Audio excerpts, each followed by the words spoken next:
राधे राधे, जय माता की भक्तों। आप सभी का स्वागत करती हूँ स्पिरिचुअल ज्ञान साधना में और आप सभी से अनुरोध करती हूँ कि स्पिरिचुअल ज्ञान साधना को सब्सक्राइब कर लीजिए और बेल आइकन को प्रेस कर दीजिए ताकि आपको नई नई वीडियोस का नोटिफिकेशन। श्री शिवाय नमस्तुभ्यम। जय माता की। राधे राधे भक्तों, कैसे हैं आप सभी लोग। आशा करते हैं सभी लोग बहुत अच्छे होंगे। प्रिय भक्तों, आज श्रावण मास की अमावस्या की तिथि है।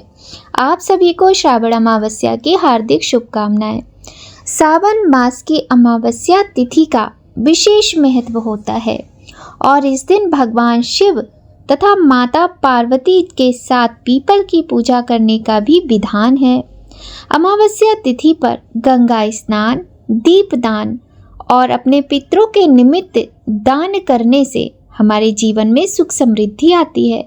मान्यता है कि अमावस्या तिथि के दिन पीपल की पूजा करने के बाद कथा सुनने व पढ़ने मात्र से जीवन के सभी संकट दूर हो जाते हैं और लक्ष्मी की कृपा प्राप्त होती है।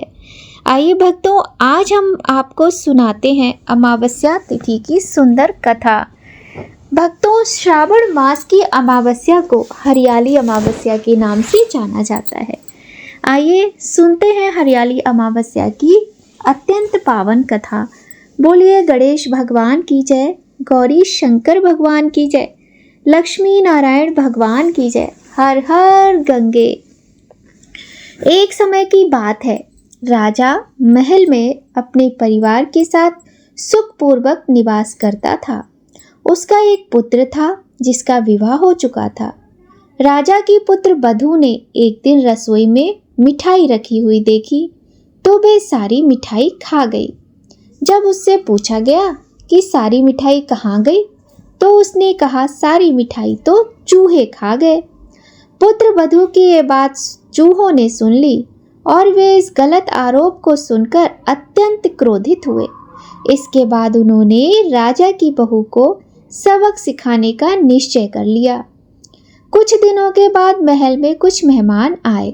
चूहों ने सोचा कि यह अच्छा मौका है कि राजा की पुत्र वधू को सबक सिखाया जाए।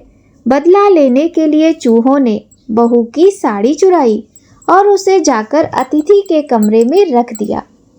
जब सुबह सेवकों और अन्य लोगों ने उस साड़ी को वहां पर देखा तो लोग राजा की बहू के चरित्र के विषय में बात करने लगे। यह बात जंगल में आग की तरह पूरे गांव में फैल गई। जब यह बात राजा के कानों तक पहुंची तो उसने अपनी पुत्र वधू के चरित्र पर शक करते हुए उसे महल से निकाल दिया।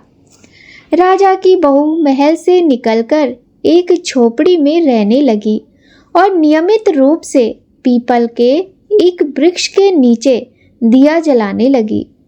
इसके साथ ही वह पूजा करके गुड़ धानी का भोग लगाकर लोगों में प्रसाद वितरित करने लगी। इस प्रकार कुछ दिन बीत जाने के पश्चात एक दिन राजा उस पीपल के पेड़ के पास से निकले जहां उनकी बहू हमेशा दिया जलाया करती थी। इस दौरान उनका ध्यान उस पेड़ के आसपास जगमगाती रोशनी पर गया। राजा इसे देखकर चकित हो गए। महल में वापस आने के बाद उन्होंने अपने सैनिकों से उस रोशनी के रहस्य का पता लगाने के लिए कहा।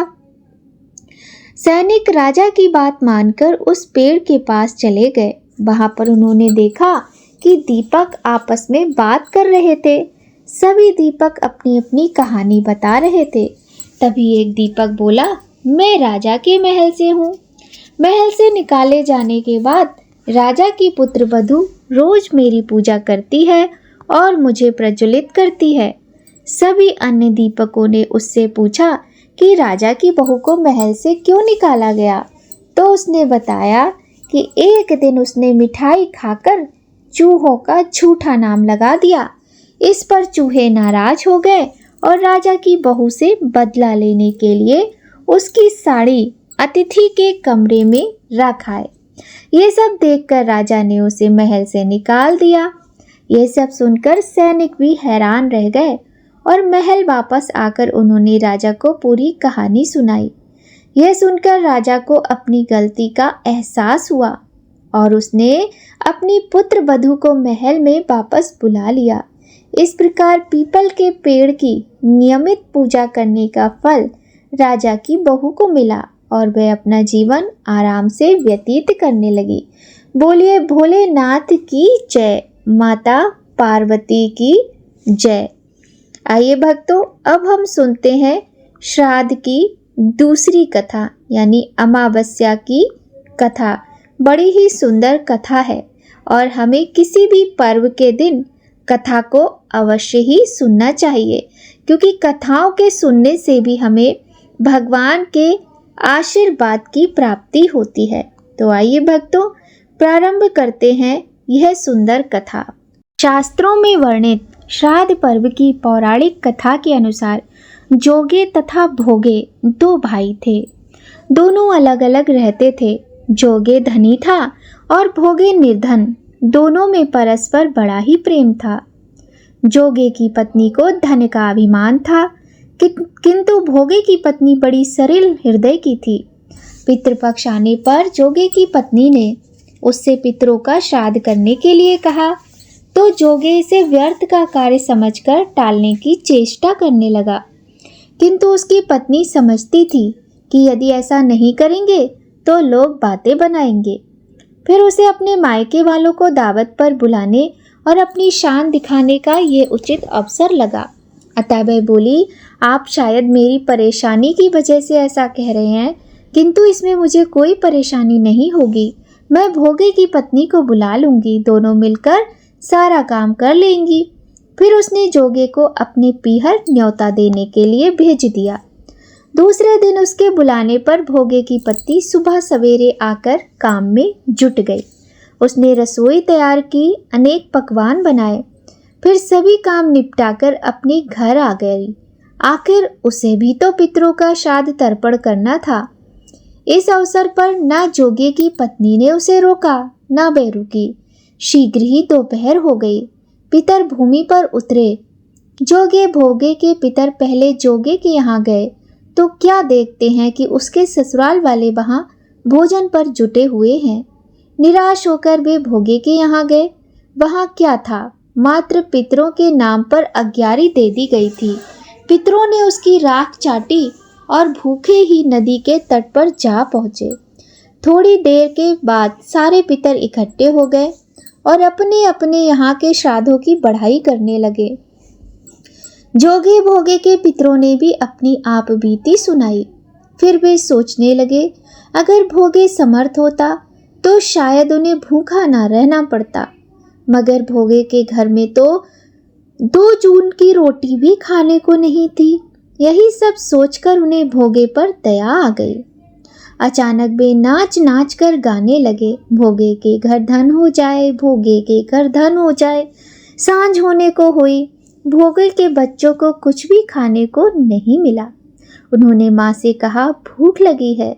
तब उन्हें टालने की गरज से भोगे की पत्नी ने कहा, जाओ, आंगन में हौदी औंधी रखी है, उससे जाकर खोल लो और जो कुछ मिले बांट कर खा लेना। फिर क्या था, बच्चे वहाँ पहुँच गए तो क्या देखते हैं कि हौदी मोहरों से भरी पड़ी है। वे दौड़े दौड़े अपनी माँ के पास पहुँचे और उन्हें सारी बातें बताई। आंगन में आकर भोगे की पत्नी ने यह सब कुछ देखा तो वह भी हैरान रह गई। इस प्रकार भोगे भी धनी हो गया, मगर धन पाकर वह घमंडी नहीं हुआ। दूसरे साल पितृपक्ष आया। श्राद्ध के दिन भोगे की पत्नी ने 56 प्रकार के व्यंजन बनाए, ब्राह्मणों को बुलाकर श्राद्ध किया, भोजन कराया, दक्षिणा दी। जेठ जिठानी को सोने चांदी के बर्तनों में भोजन कराया। इससे पितर बड़े प्रसन्न तथा तृप्त हुए। बोलिए पितृ देवता की जय। आइए भक्तों, अब सुनते हैं अत्यंत पावन कथा गीता के 7वें अध्याय में जो वर्णित है श्राद्ध की महिमा। भगवत गीता के 7वें अध्याय का महात्म्य। भगवान शिव कहते हैं, हे पार्वती, अब मैं 7वें अध्याय का महात्म्य बतलाता हूँ, जिसे सुनकर कानों में अमृत राशि भर जाती है। पाटलिपुत्र नामक एक दुर्गम नगर है, जिसका गोपुर द्वार बहुत ही ऊंचा है। उस नगर में शंकुकर्ण नामक एक ब्राह्मण रहता था। उसने वैश्य वृत्ति का आश्रय लेकर बहुत धन कमाया, किंतु ना तो कभी पितरों का तर्पण किया और ना ही देवताओं का पूजन। वह धनोपार्जन में तत्पर होकर राजाओं को ही भोज दिया करता था। एक समय की बात है, उस ब्राह्मण ने अपना चौथा विवाह करने के लिए पुत्रों और बंधुओं के साथ यात्रा की। मार्ग में आधी रात के समय जब वह सो रहा था, तब एक सर्प ने कहीं से आकर उसकी बाह में काट लिया। उसके काटते ही वह मर गया और उसकी मरणासन अवस्था में ही इस प्रकार की हो गई कि मणि मंत्र और औषधि आदि से भी उसके शरीर की रक्षा असाध्य जान पड़ी।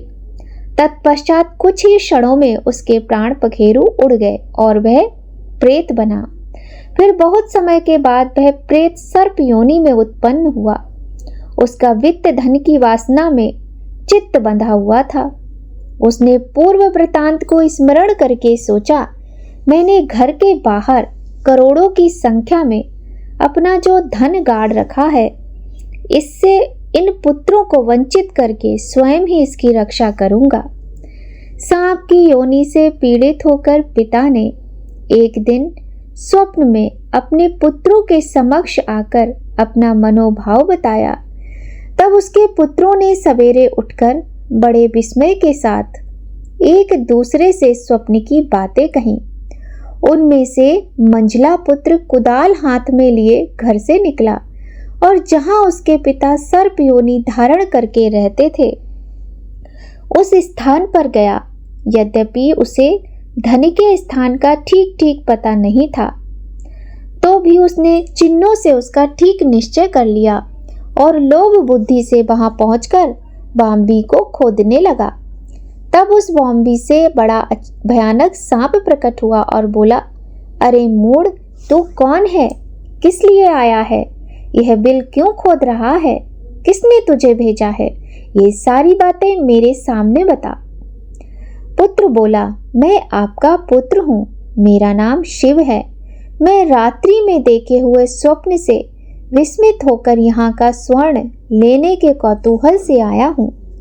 पुत्र की ये बाणी सुनकर वह सांप हंसता हुआ उच्च स्वर से इस प्रकार स्पष्ट वचन बोला, यदि तू मेरा पुत्र है तो मुझे शीघ्र ही बंधन से मुक्त कर। मैं अपने पूर्व जन्म के गाड़े हुए धन के लिए ही सर्प योनि में उत्पन्न हुआ हूँ। पुत्र ने कहा, पिताजी, आपकी मुक्ति कैसे होगी? इसका उपाय मुझे बताइए, क्योंकि मैं इस रात में सब लोगों को छोड़कर आपके पास आया हूँ।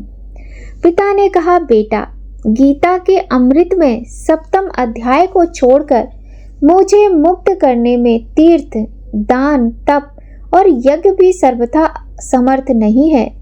केवल गीता का 7वां अध्याय ही प्राणियों के जरा मृत्यु आदि दुखों को दूर करने वाला है।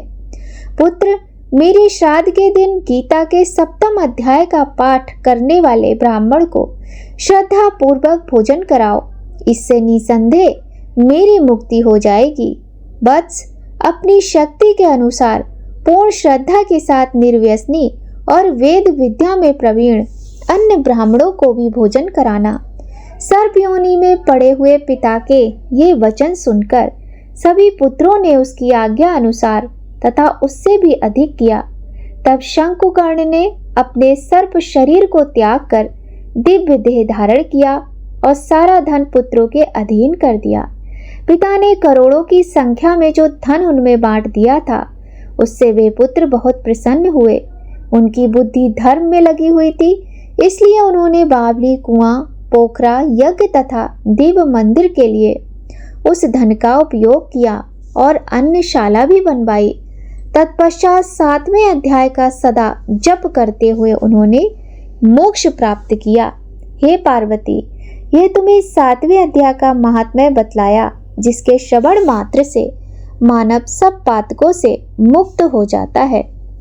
बोलिए गौरी शंकर भगवान की जय। आइए भक्तों, अब हम करते हैं गीता के 7वें अध्याय के श्लोक का पाठ।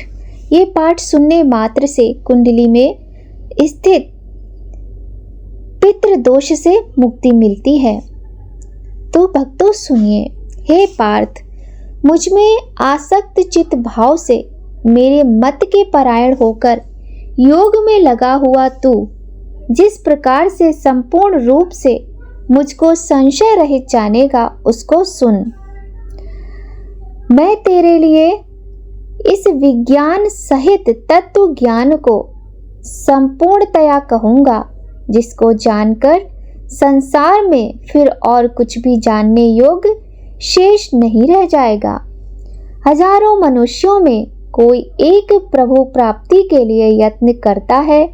यत्न करने वाले योगियों में भी कोई एक मुझको तत्व से अर्थात यथार्थ रूप से जानता है। पृथ्वी, जल, अग्नि, वायु, आकाश आदि में स्थूल शरीर बनता है और इसी प्रकार मन, बुद्धि और अहंकार आदि से सूक्ष्म शरीर बनता है।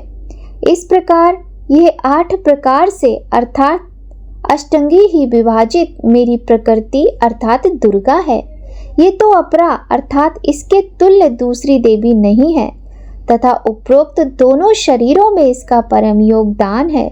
और हे महाबाहो, इससे दूसरी को जिससे यह संपूर्ण जगत संभाला जाता है, मेरी जीव रूपी चेतना, दूसरी साकार चेतन प्रकृति अर्थात दुर्गा जान, क्योंकि दुर्गा ही अन्य रूप बनाकर सागर में छुपी तथा लक्ष्मी, सावित्री व उमा रूप बनाकर तीनों देवों ब्रह्मा, विष्णु तथा शिव से विवाह करके जीवों की उत्पत्ति की। इस प्रकार भूल भुलैया करके केवल प्राणी इन दोनों प्रकृतियों से ही उत्पन्न होते हैं और मैं संपूर्ण जगत का उत्पन्न तथा नाश हूँ। हे धनंजय, उपरोक्त अर्थात सिद्धांत से दूसरा कोई भी परम कारण नहीं है। इस संपूर्ण जगत सूत्र में मणियों के सदृश मुझ में गुथा हुआ है। हे अर्जुन, मैं जल में रस हूँ, चंद्रमा और सूर्य में प्रकाश हूँ, संपूर्ण वेदों में ओमकार हूँ, आकाश में शब्द और मनुष्यों में पुरुषत्व हूँ, पृथ्वी में पवित्र गंध और अग्नि में तेज हूँ तथा संपूर्ण प्राणियों में उनका जीवन हूँ और तपस्वियों में तप हूँ। हे अर्जुन, तू संपूर्ण प्राणियों का आदि कारण मुझको ही जान।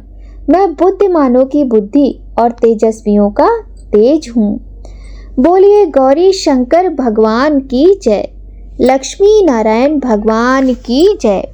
प्रिय भक्तों, आज अमावस्या तिथि के दिन हमें इन कथाओं का और गीता के 7वें अध्याय का श्रवण पाठन अवश्य करना चाहिए।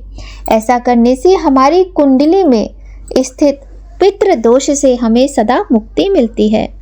और गायत्री मंत्र का जाप भी करना चाहिए। गायत्री मंत्र का जाप करने से हमारी कुंडली में यदि पितृ दोष है या किसी भी प्रकार का दोष है तो वह दूर होता है। आइए भक्तों, आज हम करते हैं अंत में गायत्री चालीसा का पाठ। बोलिए गायत्री माता की जय। ह्रीं श्रीं क्लीं मेधा प्रभा जीवन ज्योति प्रचंड, शांति कांति जागृत प्रगति, रचना शक्ति अखंड, जगत जननी मंगल करनी गायत्री सुखधाम, प्रणवो सावित्री स्वधा स्वाहा पूरन काम, भूर्भुवा स्वाहा ओम युत जननी गायत्री नित कलिमल दहनी, अक्षर 24 परम पुनीता, इनमें बसे शास्त्र श्रुत गीता, शाश्वत सतो गुड़ी सत रूपा, सत्य सनातन सुधा अनूपा, हंसारूण सितंबर धारी, स्वर्ण कांति शुचि गगन बिहारी, पुस्तक पुष्प कमंडल माला, शुभ्र वर्ण तनु नयन विशाला, ध्यान धरत पुलकित हित होई, सुख उपजत दुख दुर्मति खोई, कामधेनु तुम सुर तरु छाया, निराकार की अद्भुत माया, तुम्हारी शरण गहे जो कोई, तरय सकल संकट सो सोई, सरस्वती लक्ष्मी तुम काली, दीप है तुम्हारी ज्योति निराली, तुम्हारी महिमा पार न पावे, जो शारद सत मुख गुण गावे, चार वेद की मात पुनीता, तब तुम ब्रह्माणी गौरी सीता, महामंत्र जितने जग माही, कोई गायत्री सम नाही। सुमिरत हे में ज्ञान प्रकाश है, आलस पाप अविद्या नाश है। सृष्टि बीज जग जननी भवानी, काल रात्रि वरदा कल्याणी। ब्रह्मा विष्णु रुद्र सुर जेते, तुम सो पावे सुरता तेते। तुम भक्तन की भक्तन तुम्हारे, जननी पुत्र प्राण ते प्यारे। महिमा अपरंपार तुम्हारी, जय जय जय त्रिपदा भयहारी। पुरत सकल ज्ञान विज्ञाना, तुम सम अधिक न जग में आना। तुम्हें जानी कछु रहे न शेषा, तुम्हें पाए कछु रहे न कलेशा। जानत तुम्हें है जाई, पारस परस कुधा तु सुहाई। तुम्हारी शक्ति दिपय सब ठाई, माता तुम सब ठौर समाई। ग्रह नक्षत्र ब्रह्मांड घनेरे, सब गतिमान तुम्हारे प्रेरे। सकल सृष्टि की प्राण विधाता, पालक पोषक नाशक त्राता। मातेश्वरी दया व्रतधारी, तुम सन तरे पातकी भारी। जा पर कृपा तुम्हारी होई, ता पर कृपा करे सब कोई। मंद बुद्धि दे बुद्धि बल पावे, रोगी रोग रहित हो जावे। दरिद्र मिटय कटय सब पीरा, नाशय दुख हरय भव पीरा। ग्रह क्लेश चित चिंता भारी, नाशय गायत्री भयहारी। संततिहीन सुसंतति पावै, सुख संपत्ति युत मोद मनावै। भूत पिशाच सवै भय खावै, यम के दूत निकट नहीं आवै। जे सदभा सुमिरे चित ठाई, अचत सुहाग सदा शुभदाई। घर बर सुखप्रद लहे कुमारी, विधवा रहे सत्य व्रतधारी। जयति जयति जगदम्ब भवानी, तुम समथोर दयालु दानी। जो सदगुरु सो दीक्षा पावे, सो साधन को सफल बनावे। सुमिरन करे सुरोय बड़ भागी, लहे मनोरथ ग्रह विरागी। अष्ट सिद्ध नवनिधि की दाता, सब समर्थ गायत्री माता। ऋषि मुनि यति तपस्वी योगी, आरति अर्थी चिंतित भोगी। जो जो शरण तुम्हारी आवे, सो सो मन वांछित फल पावे। बल बुद्धि विद्याशील स्वभाव, धन वैभव यश तेज उछाओ। सकल बड़े उपजे सुख नाना, जो ये पाठ करे धरि ध्याना। ये चालीसा भक्ति उत पाठ करे जो कोई, ता पर कृपा प्रसन्नता गायत्री की होई। बोलिए गायत्री माता की जय। प्रिय भक्तों, आज की वीडियो आपको कैसी लगी ज़रूर बताइएगा। अच्छी लगे तो वीडियो को लाइक ज़रूर करें। भगवान की कृपा आप सभी पर सदा बनी रहे। और आप सभी लोग आज अमावस्या तिथि के दिन अपनी कुंडली के दोषों से मुक्ति पाने के लिए या फिर अपने पितरों को प्रसन्न करने के लिए कोई ना कोई उपाय जरूर कीजिएगा। बड़ी ही सुंदर सुंदर जानकारी आपको स्पिरिचुअल ज्ञान साधना, जो कि आपका अपना चैनल है, मिल जाएगी अमावस्या तिथि से संबंधित। आप चाहें तो शॉर्ट वीडियो भी देख सकते हैं, आप चाहें तो लॉन्ग वीडियो भी देख सकते हैं। तो भक्तों, आज की वीडियो में बस इतना ही। मिलते हैं आपसे नई कहानी नई जानकारी के साथ नए वीडियो में।